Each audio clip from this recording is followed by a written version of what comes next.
하나님께서 우리를 최종적인 영화에 이르기까지 보존해 주신다는 견인 교리에 대해서 배웠습니다. 우리의 완전한 영화를 실패하게 할 수 있는 문제들을 통해서 우리는 하나님께서 어떻게 우리를 사랑하셨고 또한 우리를 구원해 내셨는가, 그리고 보존해 가시는가, 이런 것들을 배워왔습니다. 하나님이 우리를 위하시면 우리를 대적할 자가 없다는 것입니다. 자신의 아들을 아끼지 아니하시고 우리 선택받은 모든 하나님의 자녀들을 위하여 내주신 하나님께서 어찌 그보다 못한 것들을 우리에게 그리스도 예수와 함께 더하여 주시지 않겠습니까? 다 우리에게 주시는 하나님이심을 믿으시기 바랍니다. 또 우리를 고발하고 정죄하는 것이 있다고 할 때 하나님께서 우리를 의롭다고 하시는데, 누가 우리를 고발한다고 해서 우리의 의로움이 손상되어질 수가 있겠습니까? 없다는 겁니다. 또 정죄하는 일도 마찬가지입니다. 우리를 의롭다 하시기 위해 부활하시고 지금도 하나님 우편에서 우리를 위하여 간구하시는 예수님이 계신데 우리가 어떻게 정죄받을 수가 있겠습니까? 없다는 것입니다. 이미 우리는 의롭다함을 입었고 그리고 하나님의 자녀가 되었습니다. 그리고 이것은 끝까지 보존되어져 우리는 궁극적인 영화를 누리게 될 것입니다. 이제 우리는 그리스도 예수 안에서 하나님의 은혜의 법으로 살아가고 있습니다. 그리고 이제 이 교리의 마지막 부분에 접어들었습니다. 바울 사도는 오늘 본문에서 두 가지의 메시지를 말씀하고 있어요. 하나는 우리는 우리의 최종적인 구원에 이르는 것을 방해하는 것이 무엇인가를 제시해 주고 있습니다. 두 번째로는 그런 방해가 있음에도 불구하고 우리가 최종적인 영화를 얻게 되는 이유가 무엇인지에 대해서 답변을 하고 있습니다. 35절을 보면 바울 사도가 우리를 그리스도의 사랑에서 끊어낼 수 있다고 여길 수 있는 여러 가지 일들을 제시합니다. 어떤 것입니까? 환난, 공고, 박해, 기근, 적신, 위험, 칼입니다. 환난은 포도를 짓밟아서 터뜨려 즙을 짜내는 것 같은 의미입니다. 즉 우리의 영혼과 육신뿐만 아니라 우정, 사랑, 이런 관계도, 그리고 물질, 이런 모든 것들을 파괴하는 억압과 압박이 가해지는 정말 고열을 지어 짜내는 것 같은 고통이라고 할 수가 있습니다. 이 환난은 기독교인들이 당하는 고난을 표현할 때 가장 대표적으로 많이 쓰이는 단어입니다. 공고는 생활이 매우 가난하고 어려운 상태에 갇혀 있는 고통을 말하고 있습니다. 경제적인 어려움을 받는 것뿐만 아니라 감옥에 갇히는 것과 같은 고통을 말하는 것입니다. 박해는 괴롭히거나 잔혹하게 다룬다는 의미를 포함하고 있는데 지독한 굶주림이라는 의미도 있기 때문에 식량 공급의 불확실성으로 인해서 당하게 되는 불안과 고통의 의미가 내포되어져 있다, 이렇게 생각하시면 됩니다. 기근은 굶주리며 마시지 못하는 상태입니다. 적신은 환난이나 고통으로 인해서 입을 것이 없는 상태를 말합니다.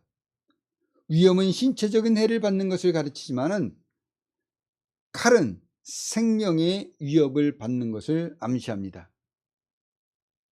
거기다가 이 세상의 사법적인 심판으로 죽임을 당하는 것도 포함이 되어집니다. 바울 사도는 우리 그리스도인들이 이런 고난을 겪게 된다면 타락할 수 있는 가능성이 있지 않겠느냐, 이런 문제를 던지고 있는 거예요. 자, 우리 고린도후서 11장을 봅시다. 한번 여러분 고린도후서 11장을 한번 찾아보세요. 11장 23절 이하를 한번 봅시다.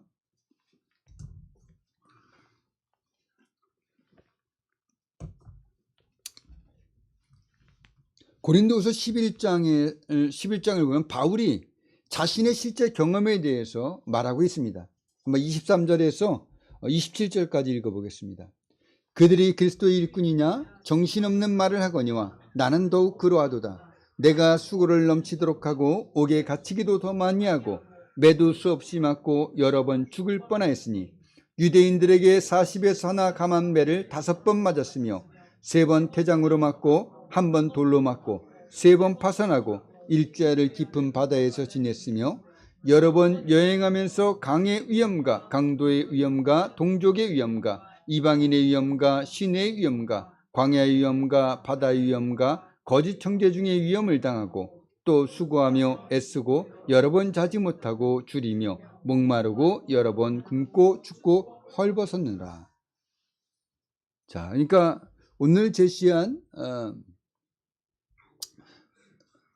우리가 타락할 수 있는 가능성이 있다는 것을 제시한 그런 모든 것들은 사실 바울 사도가 전도 사역을 하면서 겪었던 수많은 고난들이었습니다. 뿐만 아니라 초대교회 당시에 많은 성도들이 신앙으로 인해서 이런 고통을 겪었던 것입니다. 여러분들이 잘 알다시피 이 로마서는 바울 사도가 로마에 있는 교회에 보낸 편지입니다. 근데 이 편지를 보낸 몇 년 후에 오늘 본문 35절 36절의 말씀같이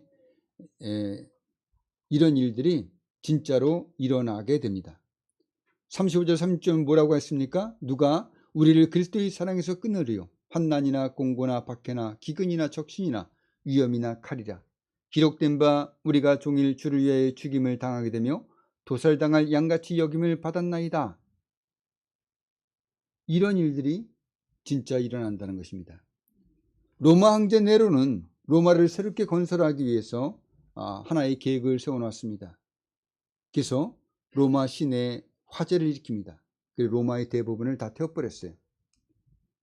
그런데 이 화재로 인해서 주택을 잃어버린 사람들의 분노와 원망에 대한 책임이 자신에게 돌아올 것을 알게 됩니다.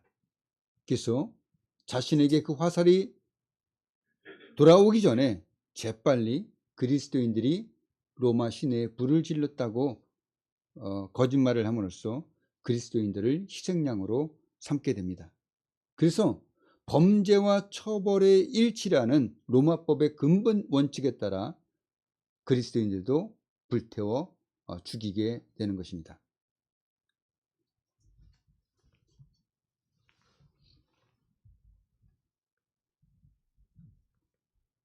마귀는 언제든지 그리스도인들을 멸하려고 합니다. 어떻게든지 하나님을 믿는 믿음에서 끌어내리려고 합니다. 여러분, 하만이라는 사람 알 겁니까? 알 겁니다. 에스더서 나오는 하만, 아각 사람 하만, 아멜렉 족속입니다. 근데 이 사람을 통해서 유대인들을 다 죽이려는 마귀의 계책이 에스더에서 드러나 있습니다. 하나님께서는 사울에게 아멜렉 사람을 다 죽이라고 명령하십니다. 우리가 하나님의 그 먼 미래를 볼 수 있는 그 예지에 의한다면 이 아멜렉 사람 중에 바로 이 하만이 유대인들을 다 죽일 것이라는 것을 알 수 있었다는 것을 우리가 알 수 있습니다. 그러니까 하나님께서 어떻게 해요? 미리 이런 일들을 방지하기 위해서 아멜렉 족속을 다 죽이라고 말씀하신 것으로 우리가 이해할 수가 있습니다. 왜 유대인들을 죽이겠습니까? 유대인들로부터 누가 태어납니까? 인류를 구원할 그리스도가 태어나기 때문입니다. 우리가 알아야 할 것은 마귀는 항상 우리에게 시비를 걸고 고통을 주고 또한 어떻게든지 하나님의 사람들, 하나님의 백성들을 말살하려고 하는, 그리고 하나님부터 떨어져 나오게 하려고 하는 이런 계책을 너무나도 자주 많이 사용해 왔다는 것입니다. 그래서 오늘날도 그리스도인이라는 이유만으로 어떤 지역에서는 박해와 고난 그리고 생명의 위협에 시달리고 있는 것입니다. 바울 사도가 로마 교인들에게 편지를 쓰던 당시에는 로마의 황제 숭배를 거부하였기 때문에 항상 박해와 생명의 위협에 그리스도인들이 노출되어져 있었습니다. 그들은 그리스도를 배교하고 가이사가 신이라고 말하는 그런 위협을 받고 있었어요. 거부하게 되면 고문과 극한 고통과 어려움을 겪게 되었을 뿐만 아니라 종일 주를 위하여 죽임을 당하게 되며 도살할 양같이 여김을 받게 되었습니다. 이런 환난이나 공고나 박해나 기근이나 적신이나 위험이나 칼과 같이 상존하는 혹독한 고통으로 인해서 우리가 예수 그리스도를 믿는 믿음에서 실족하여 신앙생활에 실패하고 타락하게 된다면, 즉 하나님의 사랑에서 떨어지는 일이 있게 된다면 어떻게 될 것인가? 이 문제에 대해서 사도 바울이 말씀하고 있는 것입니다. 우리 육신은 약합니다. 우리보다 강한 원수들이 정신적으로, 육체적으로, 물질적으로 넘어뜨릴 수가 있어요. 우리의 명예가 손상되어질 수 있습니다. 우리의 생명이 위협받을 수가 있습니다. 또 하나님의 가르침을 어기도록 강제할 것입니다. 그럴 때 우리의 약한 육신은 이 환난 가운데 실족하여 타락한 자신을 발견할 수가 있을 수 있습니다. 이런 괴로움과 어려운 일들이 있을 때 내가 어떻게 견뎌낼 수 있느냐는 질문을 바울 사도가 던지고 있다는 것입니다. 생각해 봅시다. 우리가 초대교회 성도 같은 환난을 당하지는 않는다고 할지라도 우리에게 어떤 어려움이 오지 않을 것이라고 말할 수는 없습니다. 우리들도 겪고 있으며 당할 수 있는 일들입니다. 그럴 때 여러분들은 자신의 신앙을 지켜내기 위해서 이런 환난들을 어떻게 막아낼 것입니까? 우리는 다들 이렇게 생각할 겁니다. 내가 그것을 이겨내야지, 견뎌내야지, 참아내야지. 자신의 신앙을 지키기 위해서 안간힘을 쓰며 고통스럽게 견뎌내는 모습을 상상합니다. 때로는 두려움에 눌려 이런 일들이 나만을 피해가기를, 나에게는 있지 않기를 바라면서 공포를 느끼기도 합니다. 그런데 바울 사도는 이렇게 말씀을 던집니다. 누가 우리를 그리스도의 사랑에서 끊으리요? 누가 우리를 그리스도의 사랑에서 끊으리요? 내가 그리스도를 사랑하기 때문에 이런 시련들을 악착같이 힘들게 고통스럽게 견뎌내며 참아내며 이겨내는 것이 아니라 우리를 그리스도의 사랑에서 끊을 것이 없다고 말씀하고 있는 것입니다. 그러니까 환난이나 공고나 박해나 기근이나 적신이나 위험이나 칼과 같은 시련들이 우리에게 닥친다고 할지라도 이런 것들이 그리스도의 사랑에서 우리를 끊어낼 수가 없다는 것입니다. 내가 그리스도를 사랑하기 때문에 붙잡고 있는 것이 아니라 우리를 사랑하시는 그리스도의 사랑이 우리를 붙잡고 있기 때문에 우리는 결코 이런 것들에게 지지 않는다는 것입니다. 그러니 이런 시련들이 있게 된다면 그 시련들의 초점을 맞추며 우째 내게 이런 일이, 이렇게 생각하고 말하는 것이 아니라 내가 그리스도의 사랑을 받고 있고 그리스도로 말미암아 내가 보호받고 있고 내가 그리스도로 말미암아 인도받고 있다는 것에 초점을 맞추어야지 마귀의 관계를 극복하고 승리할 수가 있게 되는 것입니다. 시련 가운데 중요한 것은 환난이나 공고나 박해나 기근이나 적신이나 위험이나 칼과 같은 시련들로 인하여 우리가 종일 주를 위하여 죽임을 당하게 되며 당할 양같이 취급을 받는다고 할지라도 우리를 우리 주 예수 그리스도 안에 있는 하나님의 사랑에서 끊어낼 수 없다는 것입니다. 여러분들은 왜 이 세상의 불신자들과 달리 매주 하나님께 예배드리러 옵니까? 더 좋은 것들이 세상에 있습니다. 더 나은 것들이 있습니다. 여러분 주변에 있는 많은 사람들이 기독교를 비방하고 깎아내립니다. 교회에 다니는 사람들을 우습게 봅니다. 그리스도 예수 안에 사랑을 받은 우리의 사랑을 비꼬아 말합니다. 그런데도 불구하고 여러분들은 하나님을 믿는 자로서 여러분이 해야 할 의무와 책임을 다하며 봉사합니다. 전도할 때 기독교에 대해서 우습게 보며 없는 신을 믿는다고 깔보는 듯한 그런 냉소적인 태도를 지닌 사람들을 만나게 됩니다. 그럼에도 불구하고 왜 우리가 주님의 이름으로 전도합니까? 내가 그리스도를 사랑하는 것이 아니라 우리를 향한 그리스도의 사랑이 나를 붙잡고 강권하고 있기 때문인 것입니다. 연약한 나는 나보다 힘센 자들에게 움츠러들 수밖에 없습니다. 포악한 자로부터 벗어날 수가 없습니다. 억압이 가해지는데 무슨 수로 내 육신이 견뎌내며 내 감정이 이겨낼 수 있겠습니까? 조그만 일에도 흥분하거나 자신의 체면이 구겨지면 움찔하거나 조그만 가시가 손톱에 박혀도 그 고통을 이겨내지 못하는 인간이 무슨 수로 환난의 고통을 극복할 수가 있겠습니까?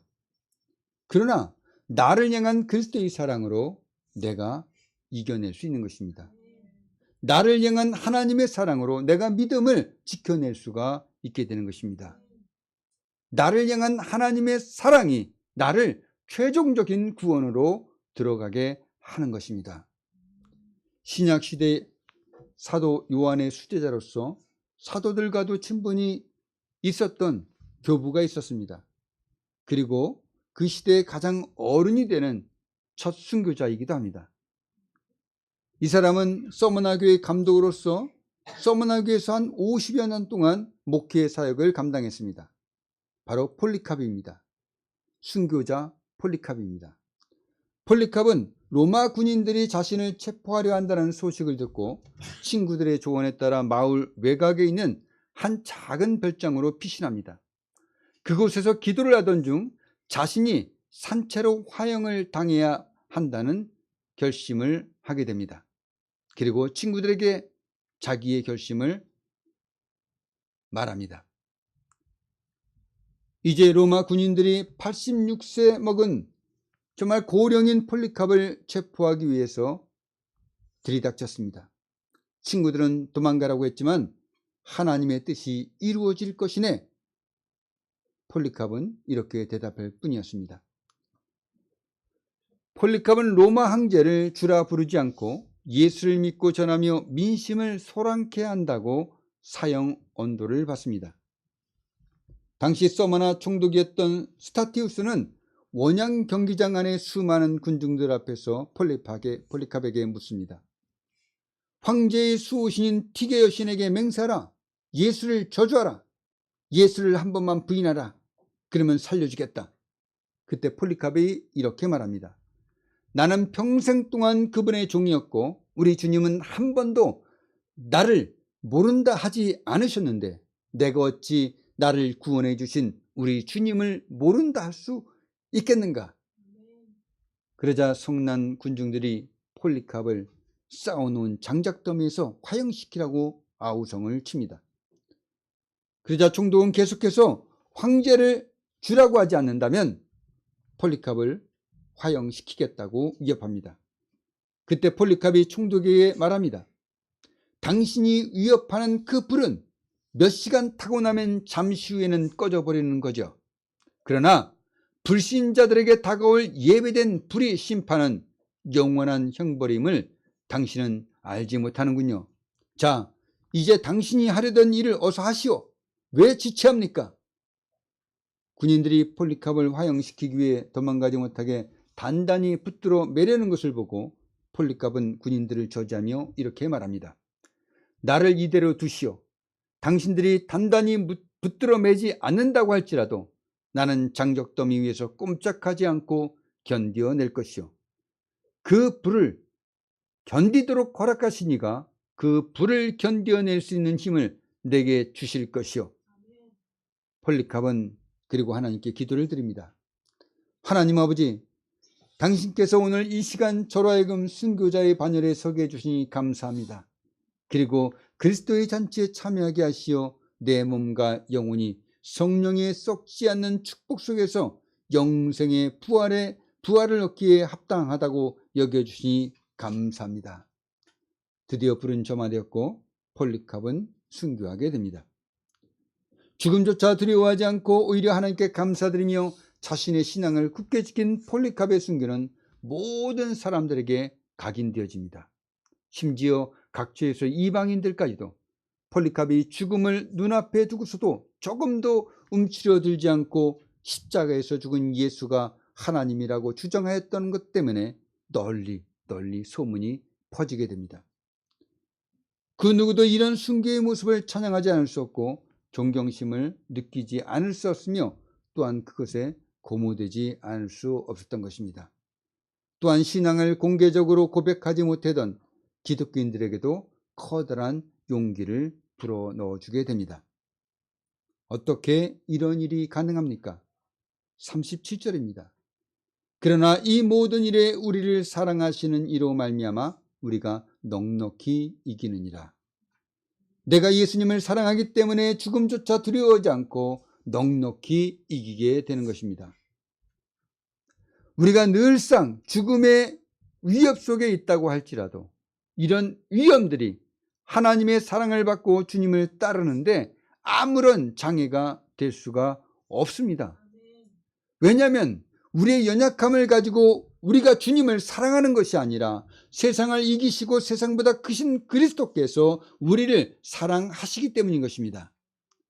이 모든 것들에 우리를 사랑하셨던 분을 통하여 가장 영광스러운 승리를 얻었기 때문에 우리는 넉넉히 이길 수가 있는 것입니다.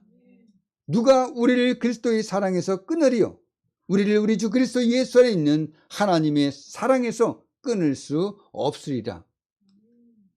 이제 주변에서 일어나는 여러 어지러운 것들에 여러분의 마음을 두고 괴로워하지 마시고 오직 주님께 초점을 맞추시기 바랍니다. 주님께서 여러분들을 어떻게 사랑하셨는지를 여러분들이 아시는 분들이 되시기를 예수님의 이름으로 축복드립니다. 우리가 주께서 주시는 평안이 우리에게 있다면 세상이 줄 수 없는 것이기 때문에 우리는 세상을 넉넉히 이길 뿐만 아니라 두려워하거나 염려하지 않게 됩니다. 사실 그리스도인들이 마주치는 가장 큰 위험은 세상의 반대가 아닙니다. 세상이 주는 유혹인 것입니다. 세상이 우리를 핍박하고 우리에게 냉소적이고 공격적일 때 우리는 이렇게 묻습니다. 아니, 우리가 해를 끼치지도 않았고 우리가 받은 은혜를 나누어 주려고 하는데 왜 이렇게 쌀쌀맞아? 왜 이렇게 공격적이지? 왜 이렇게 부정적이야? 곧 우리는 그 답을 알게 됩니다. 우리들이 그리스도인들이기 때문에 마귀들이 우리를 그냥 내버려 둘 수가 없다는 겁니다. 마귀에게 붙잡힌 사람들이 그리스도 예수의 영광의 강체를 알 수가 없는 것입니다. 마귀는 어떻게든 우리를 약하게 만들어서 움츠러들게 하고 그래서 주의 일을 못하게 하려고 하는 것입니다. 예수 그리스도의 영광의 강체가 세상에 비치지 못하게 만드는 것입니다. 예수님도 고난을 받으셨고 예수님도 무시당했고 우리가 받지 않은 채찍으로 맞으셨고 그리고 자기 형틀을 짊어지고 골고다 언덕길을 오르셔야만 했습니다. 예수님은 죄가 없으신 분인데 죄인으로 여겨져서 죽기까지 하셨습니다. 그렇다면 내가 억울하더라도 그리스도께서 받으셨는데 나도 당연히 받을 수 있는 거지, 이렇게 생각하시면 되는 것입니다. 자녀이면 또한 상속자 곧 하나님의 상속자요 그리스도와 함께한 상속자니 우리가 그와 함께 영광을 받기 위하여 고난도 함께 받아야 할 것이니라. 핍박을 받습니까? 그렇다면 세상이 여러분들을 그리스도인이라고 인정해 주는 것입니다. 그리고 여러분들을 넘어뜨리려고 합니까? 그렇다면 우리가 이 세상에 속해 있지 않기 때문에 이 세상이 미워하는 자들이라는 것을 우리는 알 수가 있는 것입니다. 예수님께서는 요한복음 15장 19절에서 이렇게 말씀하십니다. 너희가 세상에 속하였으면 세상이 자기의 것을 사랑할 것이나 너희는 세상에 속한 자가 아니요 도리어 내가 너희를 세상에서 택하였기 때문에 세상이 너희를 미워하느니라. 세상이 여러분을 미워하면 여러분은 세상에 속한 자가 아닙니다. 하나님께서 나를 세상에서 택하였기 때문에 세상이 나를 미워하는 것입니다. 그러니 나는 구원받은 사람입니다. 나는 하나님의 자녀가 된 것입니다. 그러니 기뻐하십시오. 고난이 여러분들에게 있습니까? 환난을 당하고 계십니까? 여러 어려움들이 여러분에게 있습니까? 우겨싸움을 당하고 있습니까? 생각한데 천재의 고난은 장차 우리에게 나타날 영광과 비교할 수 없도다. 우리가 당하는 이 모든 고통스러운 것들은 우리에게 약속된 영광으로 고대되도록 준비되어진 것들입니다. 그러니 고난이 있다면 장차 우리의 궁극적인 영광이 있을 것이라는 것을 볼 줄 알아야 됩니다. 하나님께서는 우리가 하나님의 백성이며 구원의 표가 우리에게 있다는 것을 다시 생각하도록 우리에게 시련을 주시는 것입니다. 그래서 하나님께서 우리를 사랑하시되 죽기까지 사랑하셨다는 것을 우리가 되돌아볼 수 있도록 해 주십니다. 또 우리를 향한 하나님의 목적이 있다는 것을 깨닫게 해 주십니다. 이 목적을 수행시키기 위해 우리에게 즐겁고 편한 방법만을 사용하는 것이 아니라 때로는 고통을 겪게 하시며 때로는 억울함을 겪게 하시며 때로는 부끄러움과 욕을 당하게 하시며 하나님은 우리를 더 큰 일을 이룰 수 있도록 우리를 이끌어 가고 계시는 것입니다. 그렇기 때문에 넉넉히 이긴 모범을 보여준 바울 사도는 내가 비천에 처할 줄도 알고 풍부에 처할 줄도 알아. 모든 일에 배부르며 배고픔과 풍부와 궁핍에도 일체의 비결을 배우노라. 내게 능력 주시는 자 안에서 내가 모든 것을 할 수 있느니라. 이렇게 말씀하셨습니다.